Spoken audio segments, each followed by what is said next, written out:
by the St. Johns County grand jury on the charge of first-degree premeditated murder. 14-year-old Aiden Fucci made his first appearance before a judge in adult court this morning, now charged with first-degree murder. Do you understand the charge against you? Yes, sir. Judge Howard Maltz pointed out that Fucci faces up to life in prison if he's convicted, but not the death penalty. Since his arrest on May 10th, Fucci has been at this juvenile state facility in Daytona Beach. Now that he's being prosecuted as an adult, the 14-year-old has been transferred to the Duval County Jail at the request of the St. Johns County Sheriff.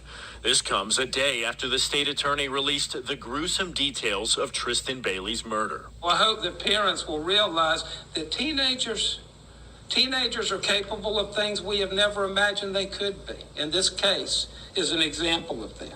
Among the most shocking points, he says Fucci stabbed Bailey 114 times and told his friends weeks earlier that he was planning to murder someone. People are questioning his mental health, his competency. Is that going to come up in this case? Hey, folks, let's look at that. Let's look at that.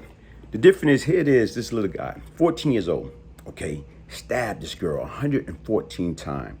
13-year-old girl down in Jacksonville, Florida. Sit back and look at it. Not only did he stab her 114 times, from my understanding, he was telling his friends for weeks that he was going to kill somebody. So when you look at that, the sign, the warning sign is on the wall. It's there. So you mean to tell me nobody took this individual serious? Nobody, like, how can you take something like that lightly? Somebody telling you, kids, they're 13, they're 14, they're 12, they're 15. So when they start talking a certain way, what is everybody else really thinking? Or is anybody thinking? Or they just think that's the norm, that kids just talking about, or your friend talking about killing somebody? So what I'm just trying to say is, you look at this situation and you look at everything that's going on, you have to monitor your kids' action, their behavior, what they doing, especially on these computers, especially on their cell phone. You have to police them, because if you don't police them or whatever, you're going to lose your kids to the system. Like this young kid, you mean to tell me right now is what was wrong with him to snap? Okay, what was wrong for him, or what he was going through to be thinking like that ahead of time? He been talking about that like for weeks. So you mean to tell me it was no type of formal warning sign, like as a parent, even though you can be the mother, you can be the father, and you can be working, you got to learn and understand and read your kids, their body language, their mood swing, their attitude, their eating habit.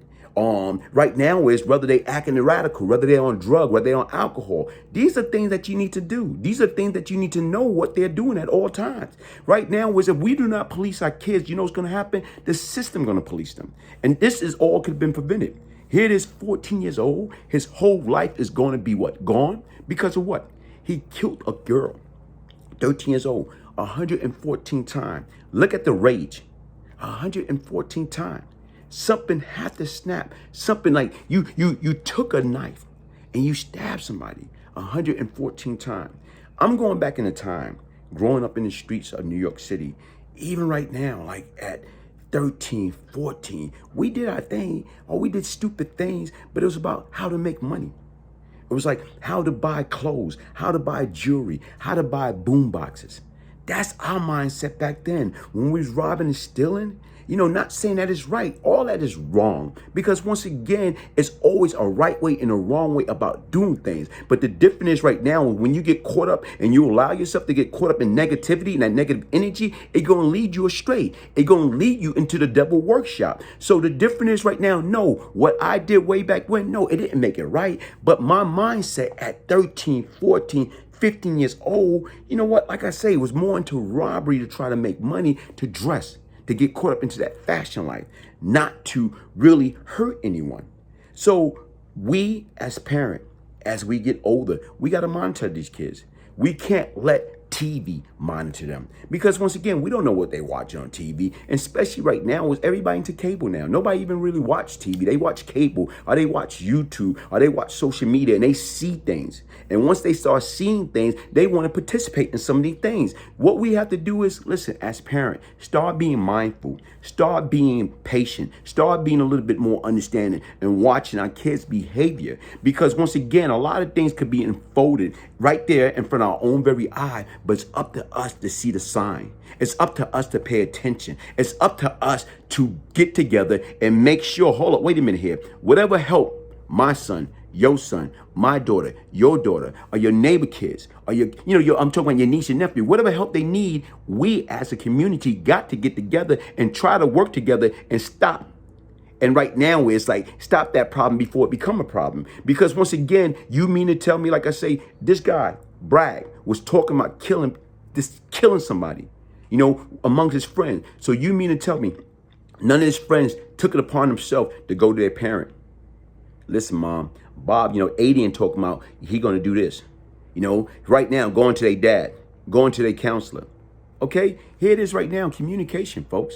A lot of this stuff could have been prevented, but the difference is everybody want to turn. They don't see nothing. They don't hear nothing. And yet and still right now, you got a young girl laying up in the graveyard. For what? When it all could have been prevented. Right now, listen, like I used to be the problem. Now I'm seeking to be part of the solution. And what I'm trying to do is understand, how do we get together and put our mind together and understand, stop these kids in their track, stop them from going astray before they go astray. Once again, my name is Glaze Gibbs. Hit the subscribe button. Hey, crime doesn't pay. And right now is, guess what? If we got help, our people need help upstairs from a mental standpoint, we got to get them to help, man.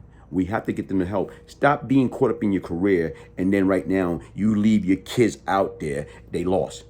Right now, because once again, you know what's going to happen to them now? They're going to be bought up by the prison system. And you know what? That's not cool, folks. Let's stop them in their track. Thank you. Hit that like button, subscribe.